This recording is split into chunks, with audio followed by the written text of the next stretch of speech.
ಬಸವಣ್ಣವರು ಹೇಗಿದ್ದಾರೆ ಅಂದರೆ ಬಸವಣ್ಣವರ ತತ್ವಗಳನ್ನು ಚಾಚು ತಪ್ಪದೆ ಪರಿಪಾಲನೆ ಮಾಡಿಕೊಂಡು ಬಂದಂಥ ವ್ಯಕ್ತಿ ಹೇಳಿದ್ರೆ ಅವರು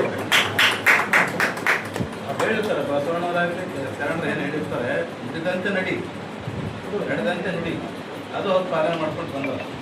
ಬಸವಣ್ಣವ್ರು ಏನಂದ್ರೆ ಅವ್ರು ಹುಟ್ಟಿದ್ದು ಭಾಗ್ಯವಾಡಿ ನಮ್ಮ ಧರ್ಮಭೂಮಿನಾಗಿ ಬಸವ ಕಲ್ಯಾಣ ಯಾವ ಮಾಡ್ಕೊಂಡು ಹೇಗೆ ಜಗತ್ತು ಪ್ರಸಿದ್ಧರಾದರು ಹಂಗೆ ಮುಡಿಗೂಡನ್ನು ಕೂಡ ತಮ್ಮ ಊರನ್ನು ಬಿಟ್ಟು ಏಡಮ್ಮನ ಕರ್ಮಭೂಮಿಯನ್ನಾಗಿ ಮಾಡಿಕೊಂಡು ಇಲ್ಲಿಂದಲೇ ತಾವು ಬೆಳೆದು ಏಡಮ್ಮನ ಬೆಳೆಸಿದ್ರು ಅಂತಕ್ಕಂಥ ಮಾತನ್ನು ಹೇಳಬೇಕಾಗ್ತದೆ. ಅವ್ರು 20 ಕೃತಿಗಳನ್ನು ಬರೆದಿದ್ದಾರೆ ಅಂತ ನಾನು ಹೆಚ್ಚಿಗೆ ಓದಿಲ್ಲವು, ಆದ್ರೆ ನನಗೆ ಜ್ಞಾಪಕದ್ದು 2 ಬುಕ್ಗಳು. ಅದು ಮತ್ತು ಇಂಥವು ಬುಕ್ಕವು ಅವು ಪ್ರತಿಯೊಬ್ಬರಿಗೆ ಮಾರ್ಗದರ್ಶನ ಆಗಬೇಕು. ಒಂದು ಸಂಗೀತಗಾರರು, ತಾಲೂಕದಲ್ಲಿ ಸಂಗೀತಗಾರರು ಎಷ್ಟು ಜನ ಇದ್ದಾರೆ ಅದನ್ನು ಹುಡುಕಾಡಿ ತೆಗೆದು ಹೋಗ್ತಾ ಇರ್ಬೇಕು. ಇನ್ನು 2ನೇದು ನಮ್ಮ ಸೇಡಂ ತಾಲೂಕದ ಸ್ವಾತಂತ್ರ್ಯ ಹೋರಾಟಗಾರರು ಯಾರ್ಯಾರು ಇದ್ದರು ಅಂತಕ್ಕಂಥದ್ದು ಕೂಡ ಅದನ್ನು ಹುಡುಕಾಡಿ ತೆಗೆದು ಬುಕ್ ಮಾಡಿದ್ರು. ಇವು 2 ಮಾತ್ರ ಭಾಳ ಇಂಪಾರ್ಟೆಂಟ್ ಅವರು ಕೆಲಸ ಮಾಡಿದ್ದಾರೆ. ಉಳಿದಂತೆ ಮಂತ್ರಿಗಳು ಹೇಳಿದಂಗೆ ಚಾಲಕರಾಗಿ ಅವರು ಇವೆಲ್ಲ ಇಂಥ ಸಂಶೋಧನೆಗಳನ್ನು ಮಾಡಿದ್ದಾರೆ.